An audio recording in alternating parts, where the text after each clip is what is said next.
m'appelle Alexandre Ployer, vous êtes ici à la ferme de Bonnevoisine. C'est une ferme de Champagne-Crayeuse à proximité d'Arcis-sur-Aube où se trouve une sucrerie et à 20 km de Connantre où se trouve la deuxième, une Cristal Union et une Tereos.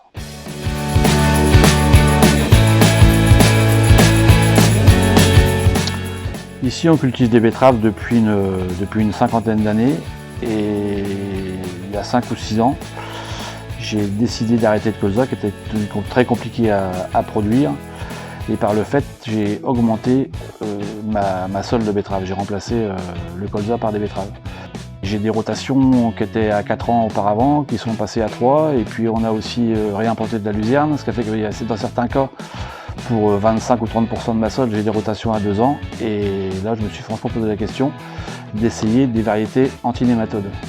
Ce qui n'est peut-être pas justifié en soi ici parce qu'on est en terre relativement saine.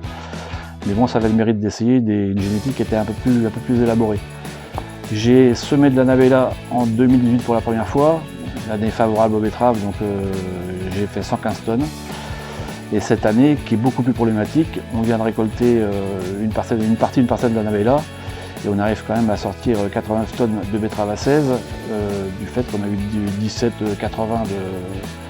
de richesse, et ça nous place pratiquement 20 tonnes au-dessus de toutes les variétés et toutes les autres parcelles que j'ai arrachées jusque-là.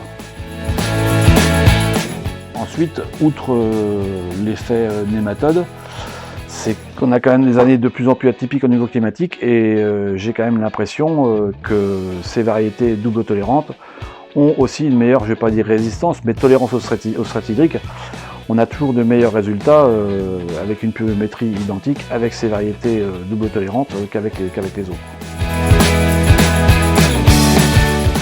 Avec le recul, je suis désormais convaincu que l'utilisation des variétés double tolérantes apporte un plus.